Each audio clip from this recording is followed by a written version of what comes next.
graça e a paz do Senhor Jesus seja com todos. Amém?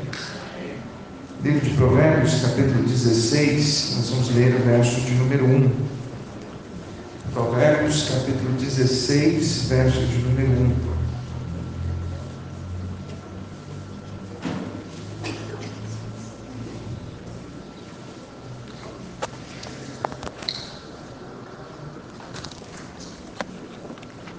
Provérbios, capítulo 16, verso 1. O texto diz assim: Ao homem pertence fazer os planos do coração, mas do Senhor vem a resposta da língua. Em outras versões diz: o planejar está no coração do homem, o realizar é obra do Senhor. Gênesis capítulo de número 45, versículos de número 4 a 8. Livro de Gênesis capítulo 45, versos de número 4 até o verso de número 8.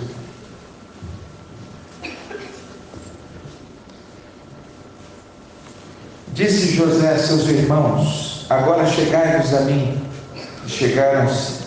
Então disse: eu sou José, o vosso irmão, a quem vendestes para o Egito.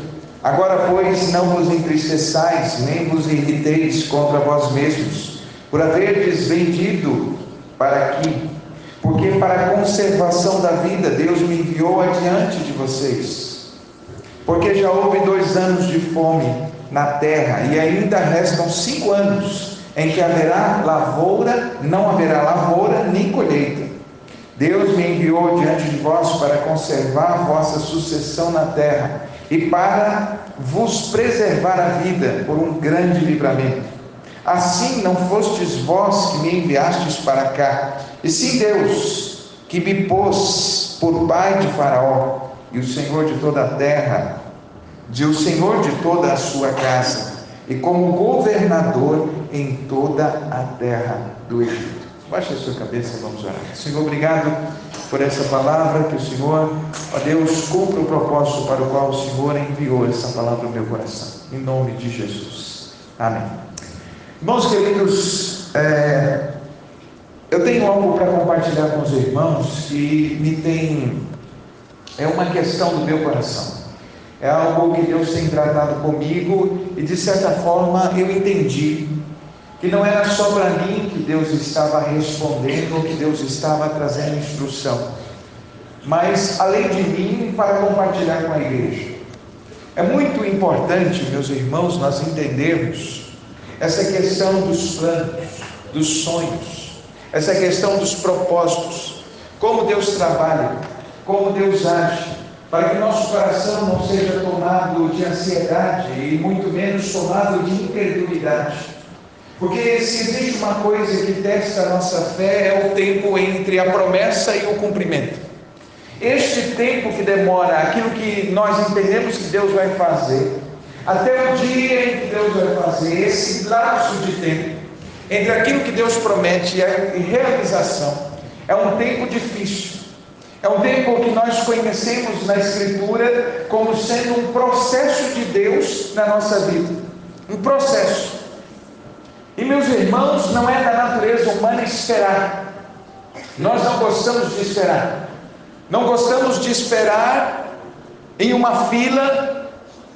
Não gostamos de esperar para que uma coisa aconteça. Não gostamos de esperar porque nosso desejo muitas vezes é tão grande que a ansiedade toma conta do nosso coração e queremos que seja logo.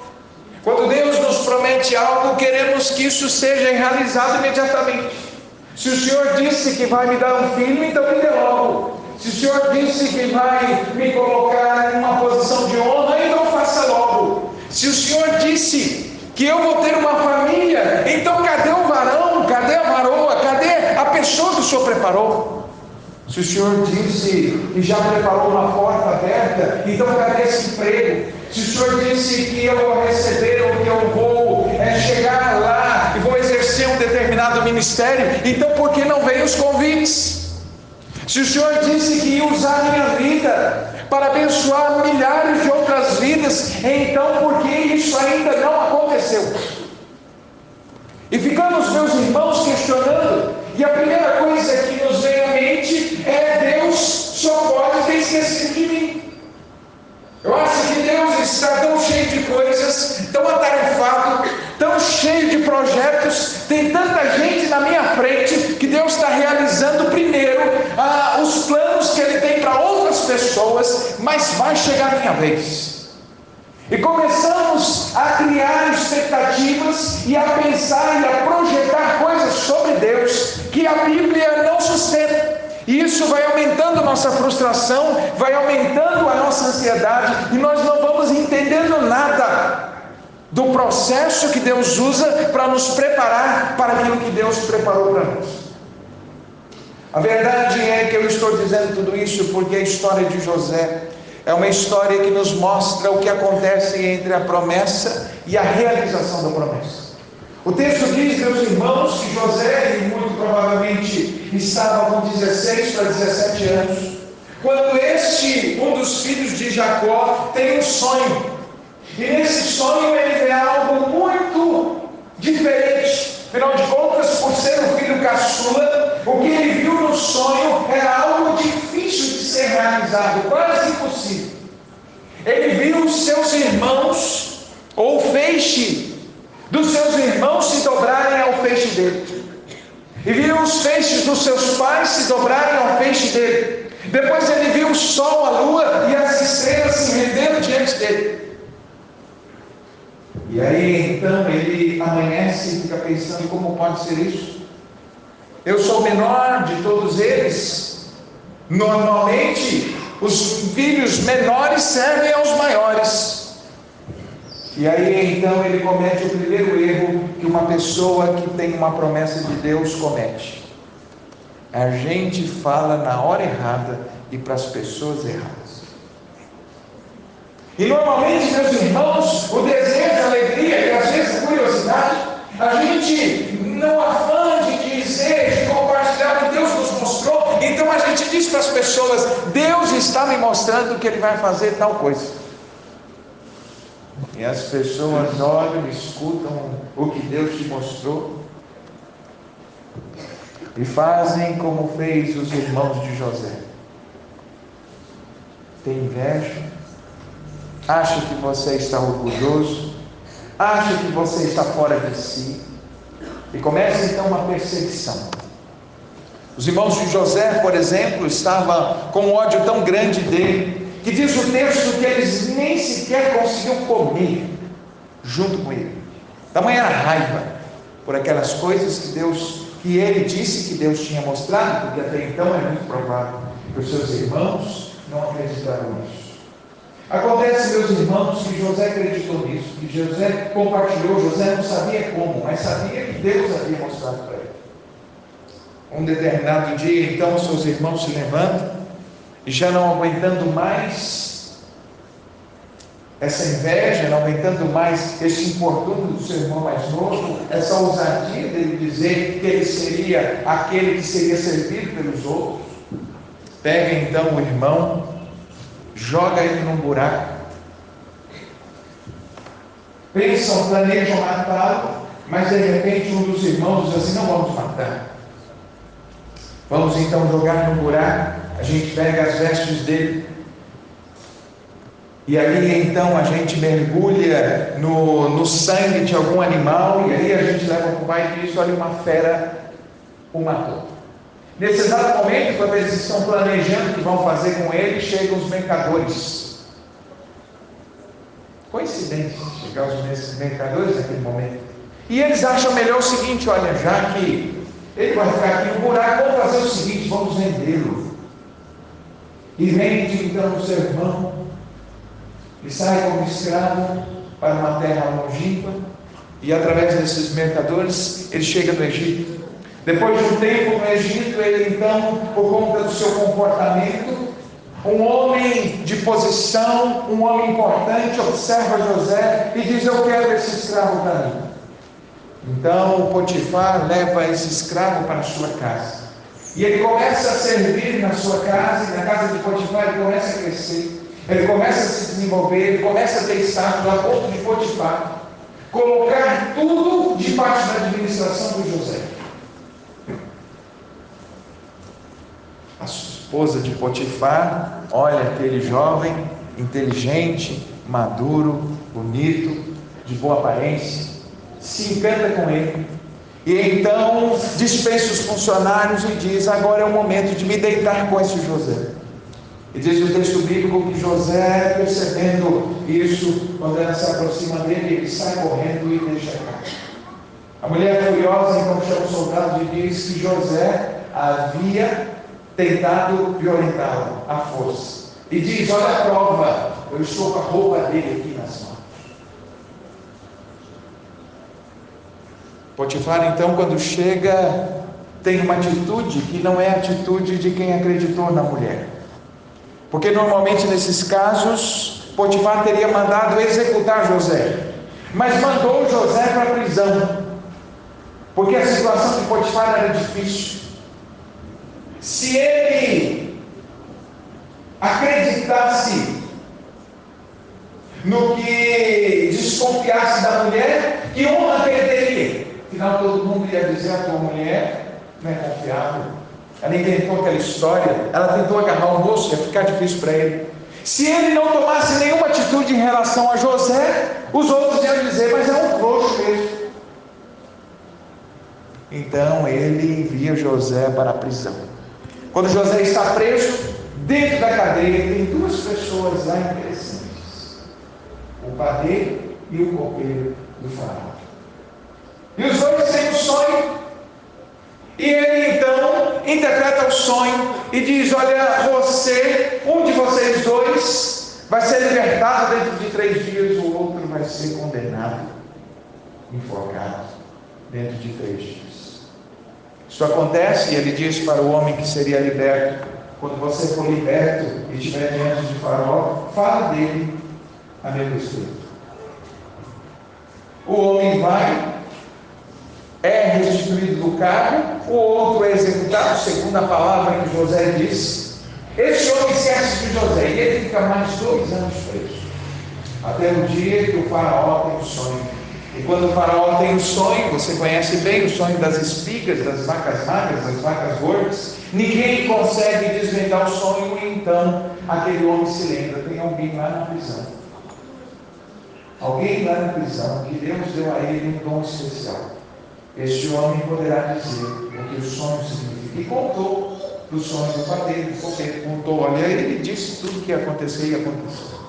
O Faraó então fica interessado, manda ele ir à presença, e aí então ele revela o sonho do Faraó, e o Faraó olha para ele e diz: você vai cuidar, você vai ser responsável, e abaixo de mim, abaixo, acima de você, apenas eu, mas ninguém. E aquele homem prisioneiro passa a ser o governador do Egito. Depois vem a fome, os seus irmãos vêm, você conhece toda a história, sabe que aquilo que ele viu no sonho se concretiza. E esse texto que nós lemos é o momento em que ele revela para os irmãos: não se preocupe, vocês acharam que vocês estavam no controle, que vocês estavam fazendo as coisas, mas na verdade não.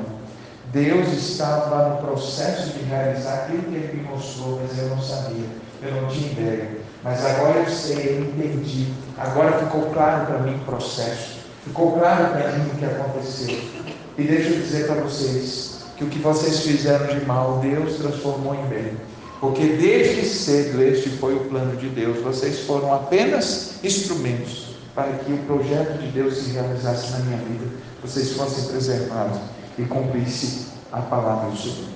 Meus irmãos, essa história é resumida, mas o que isso tem a ver com a gente? Em que isso me ajuda a entender minha angústia, meu problema, minha dificuldade?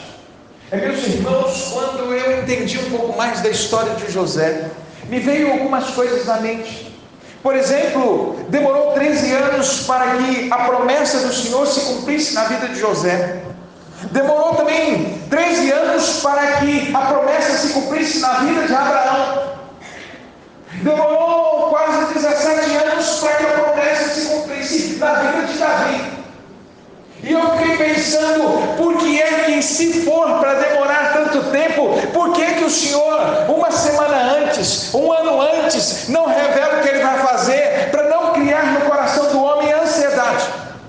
Afinal de contas, O Senhor poderia ter ungido Davi uma semana antes de Saul morrer e ele assumir o trono. Mas por que ungiu antes? Deus fez uma promessa a Abraão. Abraão estava com 80 anos. Por que então Deus, quando não chegou, ou chegou próximo de Abraão, quando estava próximo de nascer Isaac, por que é que ele não disse assim: olha, essa semana sua esposa vai ficar? Por que disse anos antes? Porque Deus mandou Samuel à casa de Davi para ungí-lo, antes mesmo dele enfrentar Golias e passar todo esse tempo fugindo de Saul. Durante muitos anos isso me inquietou. Por que Deus faz dessa maneira?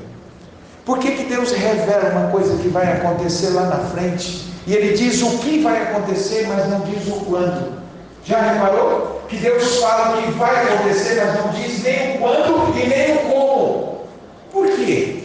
Por que quando Deus revela algo para nós, Ele não diz quando e nem como? Ele só diz o quê? Por quê? Essas perguntas me inquietam. E meus irmãos, são perguntas que eu faço. Deus, por que eu não sei quando e não sei como? Eu só sei que o Senhor vai fazer. Por quê? E meus irmãos, a resposta se encontra na história de José, na história de Abraão e na história de Davi. E qual é a resposta? A resposta é que Deus tem o seu processo. O processo de Deus. E esse processo Deus não pode revelar. E por que Deus não pode revelar? Porque esse processo não depende dele, depende de nós. Por que Deus não diz assim, vai acontecer o ano que vem? Porque talvez o ano que vem você não esteja pronto, eu não esteja pronto. O tempo entre o que Deus promete e o que vai acontecer, o quando vai acontecer, depende de como eu respondo ao processo de Deus na minha vida. Tem pessoas que já era para estar desfrutando do que Deus tem, mas ainda não passou pelo processo, porque ainda não adquiriu o que precisa para receber.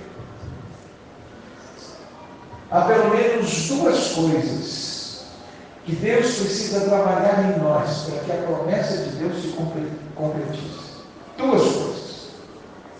E essas duas coisas ficam claras aqui na vida de Abraão, na vida de Davi e na vida de José. Quais são as duas coisas que me atrapalham de receber a promessa de Deus na minha vida? Duas coisas. Primeiro, a idolatria para com a promessa.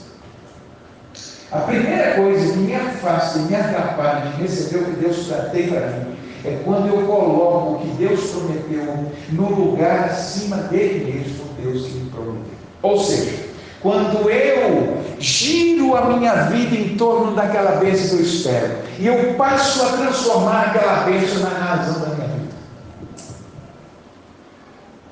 Quando Deus prometeu um filho a Abraão, o coração de Abraão já não estava mais em Deus, o coração de Abraão estava no filho. A promessa agora havia se tornado algo mais importante que o próprio Deus na vida de Abraão. Quando Deus falou a José, o desejo de estar no trono, de estar naquela posição de honra, pode ter consumido o coração dele. Quando Deus ungiu Davi, aquele desejo que isso se concretizasse podia estar no coração, mas Deus vai trabalhar isso. Por quê? Porque Deus jamais vai te dar uma bênção que vai roubar o lugar dele na sua vida. Há muitas pessoas que não percebem, mas vivem em função da bênção. Tem pessoas que aguardam um matrimônio e colocam isso no coração, e aquela pessoa com quem ele vai casar se torna o centro da vida dela. Então Deus vai trabalhando, isso não vai acontecer enquanto você não arrancar esse cara do trono que pertence a Deus. Enquanto você não arrancar do seu coração o desejo de colocar a bênção no lugar do abençoador,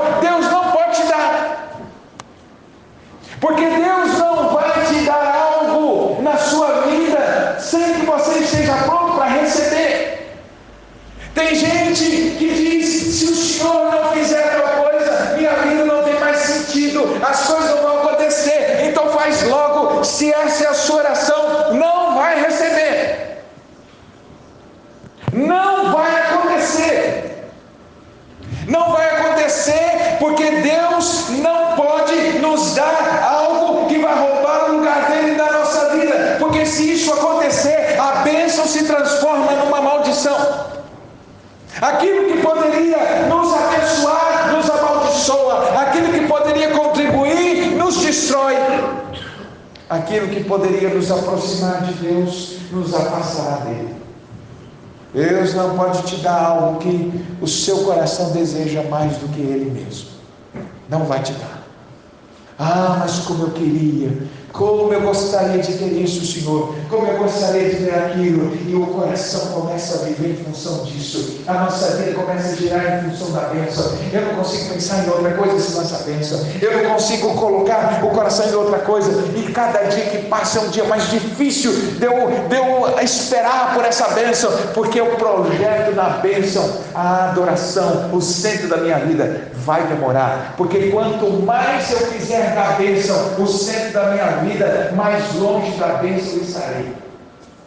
Quanto mais eu quiser Deus, o centro da minha vida, mais próximo do que Deus prometeu, eu estarei. Portanto, se eu coloco no meu coração o desejo de notoriedade, o desejo de ser conhecido, o desejo de ser visto, mais longe disso eu estarei. Se você coloca no coração o desejo de que algo aconteça na sua vida, e isso se torna o centro da sua vida, mais longe de receber isso você estará, porque Deus não pode te dar algo que roube o lugar dele na sua vida.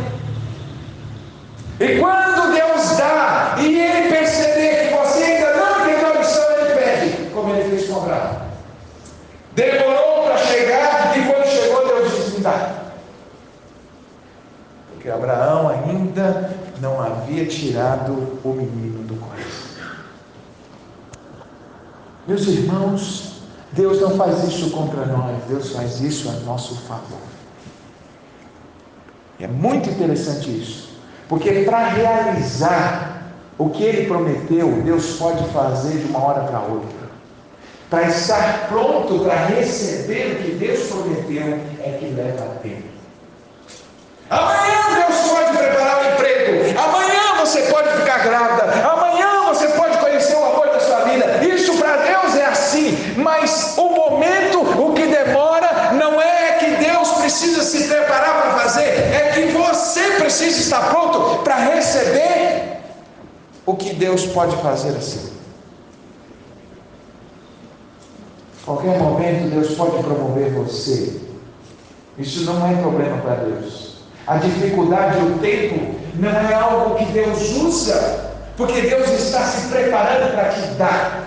Deus está preparando você para receber. É diferente. O tempo não é algo, não é uma necessidade para Deus, é uma necessidade para nós. Nós precisamos do tempo, para que a bênção de Deus não se torne uma maldição. Para que Deus nos dá, ou para que aquilo que Deus nos dê, não se torne o centro da nossa vida. Tem pessoas que pedem a Deus um filho, e quando o filho chega, a vida da pessoa gira em torno desse filho. Tem gente que diz: pastor, eu quero esse emprego, eu preciso de um emprego, porque se eu tiver um emprego, eu vou ser feliz, eu vou estar bem. Aí consegue um emprego, não vem à igreja, não se preocupa mais com Deus, só vive em função do emprego. Mostrou que não estava pronto para receber. E às vezes, meus irmãos, Deus até permite, mas não é feito de Deus te dar uma coisa que vai te destruir. Deus quer te dar uma coisa que vai te abençoar, e você precisa estar pronto. Portanto, a primeira coisa que nos impede de receber o que Deus nos tem prometido é que muitas vezes o que Deus nos prometeu está tão forte no nosso coração que acaba tomando o lugar dele nas nossas vidas. Ame Deus acima de todas as coisas. Eu conheci uma pessoa cujo desejo para o ministério estava tão grande, tão grande, tão grande no seu coração, Deus não permitiu que ele chegasse no ministério. Não permitiu. Fez todo o processo e não conseguiu chegar lá. Partiu para a glória sem chegar no ministério. não vou castigo de Deus, não estava pronto para receber. Tem muita coisa que Deus prometeu para nós, que você só não recebeu porque não está pronto. Não depende de poder, porque Deus pode realizar a hora que Ele quiser. Ele tem poder para isso, mas você não está pronto. E se demorar, e quanto mais você colocar a bênção no lugar do abençoador, mais longe dela você estará. A segunda razão pela qual Deus não realiza, ou Deus não cumpre aquilo que Ele nos prometeu, que Ele nos mostrou que vai acontecer e não acontece, é por causa da nossa imaturidade. Imaturidade. Ou seja, não estamos prontos, maduros o suficiente para lidar com a exposição, para lidar com os elogios, para lidar com a posição, para lidar com o poder, para lidar com aquilo que Deus preparou para nós. Não estamos prontos. E veja, a história de José deixa claro isso, porque quando Deus mostrou para José o que haveria de acontecer, a primeira iniciativa de José mostrou que ele não estava pronto. Deus precisava trabalhar com ele. Era um menino mimado, era um menino que não sabia se calar no momento de se calar, era um menino que falava sem saber, sem consciência, sem medir as consequências, não tinha sabedoria adequada. Deus então começa um trabalho com José, e durante 13 anos Deus prepara esse menino. Não era o que Deus não estava fazendo algo contra ele, Deus não estava punindo o menino, Deus estava preparando o próximo governador do Egito. E talvez seja esse o grande problema.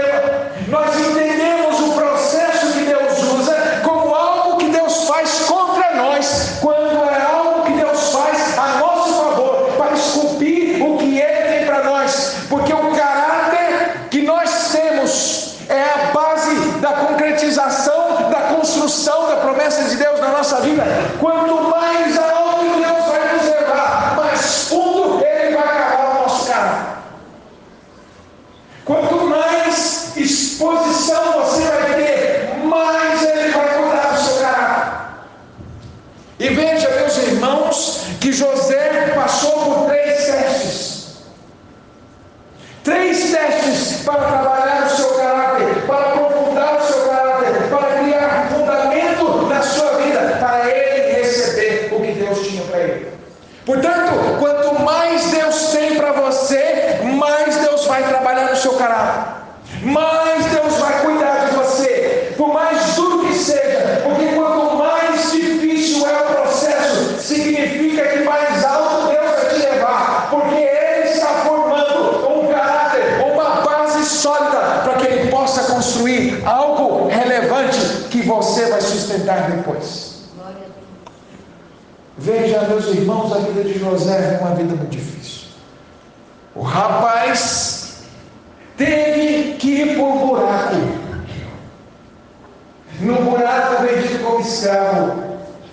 Ele passou, nesse primeiro momento, ele teve que lidar com pessoas difíceis. Ele teve que lidar com o ódio dos seus irmãos. E durante um texto muito interessante, enquanto ele foi jogado no buraco e ele foi vendido, o texto diz que ele não brigou. Ele resolveu se calar. Porque a primeira coisa que Deus trabalha quando quer realizar algo na nossa vida é na nossa boca. O primeiro lugar que Deus tem que trabalhar é na nossa boca. Durante todo o processo, José entendeu que as suas palavras poderiam construir ou poderiam destruir. José aprendeu isso. E durante todo o processo, você não vê José gritando, você não vê José blasfemando, você não vê José questionando, você vê José calado. Ele está preso, ele não fala nada. O texto não diz que ele ficava lá, passando a caneca lá, fazendo aquela algazarra lá, incomodando todo mundo. Pelo contrário,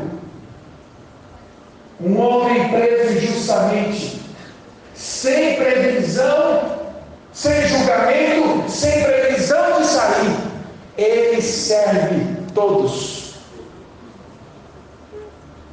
Ficou calado o tempo todo, porque a primeira coisa que Deus trabalha para completar a sua promessa em nós é na nossa boca. Nós precisamos aprender que enquanto não entendermos o que falamos, não tivermos sabedoria, não nos calarmos, Deus não pode fazer. Precisamos aprender que Deus vai trabalhar na nossa boca. José começou o processo falhando nas suas palavras, e foi a primeira coisa que Deus trabalhou nele. Você vai ficar quieto. Você não vê José contando o seu sonho para mais ninguém. Para quem mais ele contou o sonho? Ninguém. Ele revelou para mais alguém?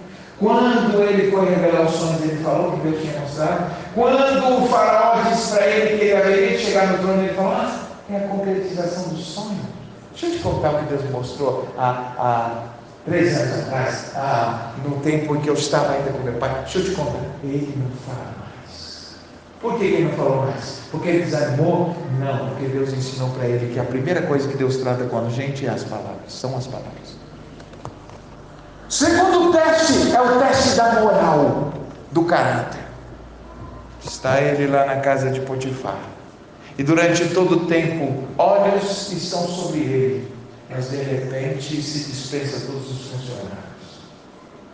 Não tem ninguém olhando, não tem mais nenhuma de câmeras, não tem ninguém, não tem testemunhas. E aí então ele vai e vence o teste.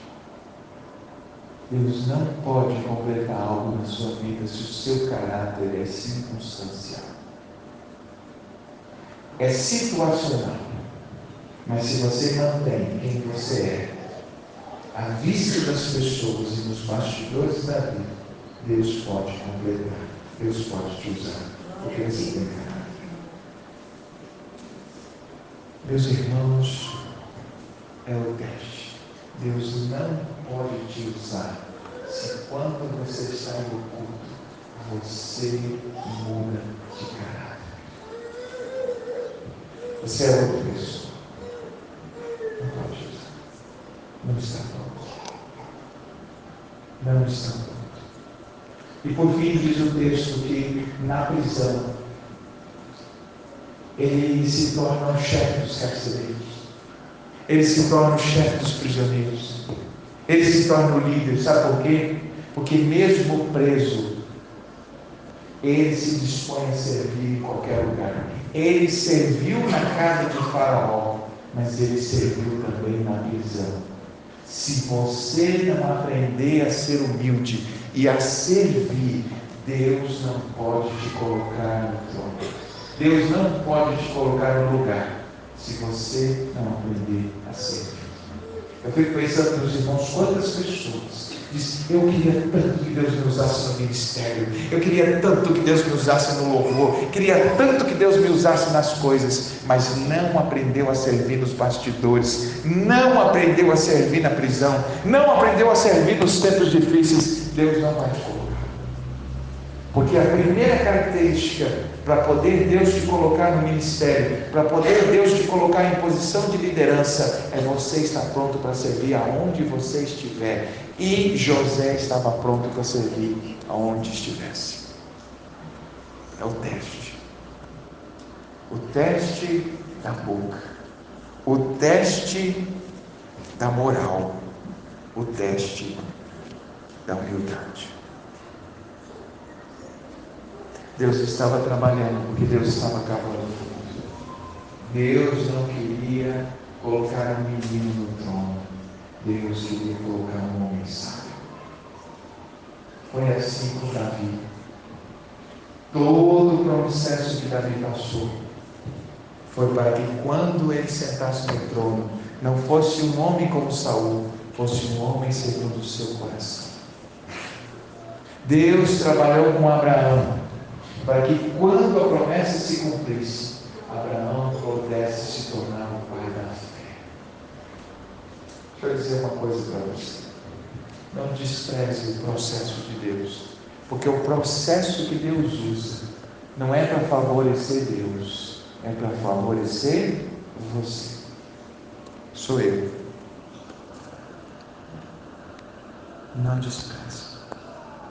Se algo ainda não aconteceu, não é porque Deus se esqueceu, não é porque Deus te deixou, não é porque Deus não pode realizar, é porque você ainda não está pronto.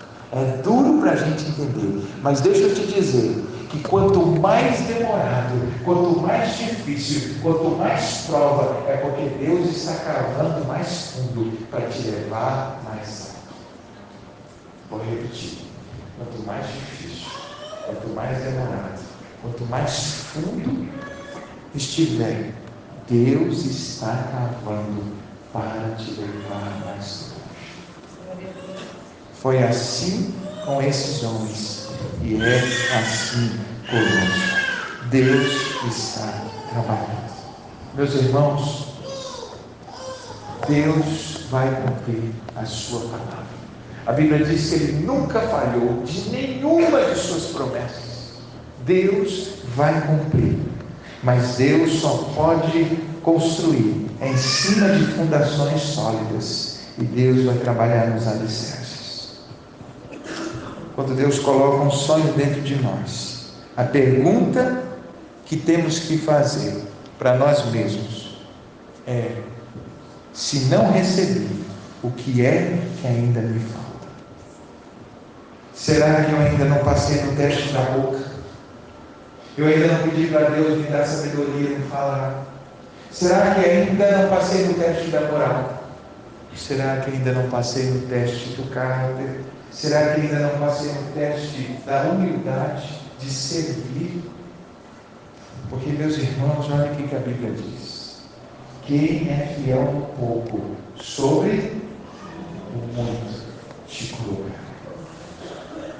Mas você não é capaz de cuidar das pequenas coisas, não é capaz de ser fiel nas pequenas coisas, não é capaz de servir no seu setor do trabalho, que ninguém está vendo. Deus não vai te colocar no lugar onde todos vão te ver. Porque quando você estiver em qualquer lugar na história da sua vida, que ninguém está te vendo, se lembre que tem olhos que te veem aonde quer que você esteja. E são estes olhos que te veem, estes olhos que vão te promover. É os olhos deste que vai te promover, que vai arrancar você da onde está, de trás dos bois, de trás das ovelhas, e colocar você no trono. Se assim é o projeto dele para a sua vida. Por isso, é muito importante que a gente entenda essas coisas. Deus não simplesmente tem prazer no processo. Deus não faz isso contra nós. Meus irmãos, entenda isso. Não está demorando porque Deus é mau. Não está demorando porque Deus Ele gosta de deixar a gente preocupado. Ele gosta de deixar a gente com problema. Ele gosta de deixar a gente ansioso. Está demorando porque você não está pronto. Ele está trabalhando. E, meus irmãos, é duro receber essa palavra. Não é fácil. Não é fácil. Porque o que atrasa o processo não é a promessa, nem é o Deus da promessa. É a resposta que a gente dá ao trabalhar com Deus. Está muito lento. Está demorando muito para você entender. Está demorando muito para eu entender. Está demorando muito para eu entender o que Deus tem para mim. Por isso está demorando. Por isso ainda não estou. Porque o Deus que me prometeu e prometeu para você, Ele é fiel para cumprir. É fiel para cumprir. Não aconteceu, vai acontecer. Mas não despreze. Não despreze as lutas, não despreze as provas, não despreze os testes. Deus vai permitir a gente ser provado. Às vezes é um buraco, às vezes são tentações, às vezes são serviços, Às vezes a gente vai ter que servir em lugares que ninguém está reconhecendo. São testes. Tem muitas pessoas sendo reprovadas nos testes de Deus e querendo ser promovido. Não vai. Foi reprovado no teste, vai ter que fazer de novo. Vai ter que aprender a matéria, vai ter que aprender a lição. A página do deserto só vira quando a gente aprende. Não aprendeu, deserto. Não aprendeu, continua. Não continua porque Deus é mau. Continua porque Deus é bom. Continua porque Ele não desistiu de você. Continua porque Ele não vai te dar algo para te destruir. Ele vai dar algo para abençoar você, a sua família e muitas pessoas através de você. Quanto mais alto Deus quer te levar, mais fundo Ele vai ter que cavar o seu caráter. Mais fundo Ele vai ter que construir. Mais firmes terão que ser os alicerces. Portanto, confie em Deus. Confie que Deus te ama. O texto que nós lemos, e eu encerro, é uma das expressões mais maravilhosas, porque é quando Deus enxerga José e ele está pronto. E ele diz: agora eu confio. Tudo que eu passei não foi mal. Tudo que eu passei não foi expressão de um Deus que estava me punindo, foi expressão de um Deus que estava me preparando. Não passei por acaso. Deus estava me preparando. Deus estava forjando em mim o seu caráter. Deus estava trabalhando no meu coração. Deus estava arrancando a idolatria, arrancando o orgulho. Deus estava me fazendo entender que é Ele que vai fazer, não eu. É no tempo dEle, não é no meu. É do jeito dEle, não é do meu jeito. Deus estava trabalhando. Por isso, meus irmãos, descansem em Deus e aprenda a lição. Pense, que teste você tem sido reprovado? Eu da boca tenho falado demais, tenho usado a língua para reclamar. É o do caráter, quando sai do olhar das pessoas, constrói e tem atitudes vergonhosas. Deus não pode completar. É o da humildade, não sabe ouvir as pessoas, não sabe servir, não está pronto a servir, está sempre muito orgulhoso, muito arrogante. Deus não vai completar a obra enquanto você não aprender. Eu tenho certeza de uma coisa. Eu não sei para quantos foi essa palavra, mas eu tenho a absoluta certeza de que eu fui um dos que Deus quis falar com essa palavra. Eu disse para minha esposa antes de vir, e eu estava relutante em compartilhar isso, porque eu tinha absoluta certeza de que Deus estava falando comigo. Mas eu sei que mais alguém aqui precisava ouvir isso. Deus não se esqueceu de você, você só não está pronto para receber. Não faça da bênção o centro da sua vida, em amadureça, porque quando isso acontecer, a bênção vai chegar. Você vai glorificar Deus, e as pessoas vão ver o que Deus vai fazer na sua história. O Senhor vai concretizar os sonhos, para que o nome dele seja exaltado e para que pessoas sejam abençoadas através da sua vida. Deus nunca vai realizar um sonho só para você. Os sonhos de Deus envolvem a bênção que alcança as pessoas. Que o Senhor abençoe sua palavra nos corações. Amém? Amém?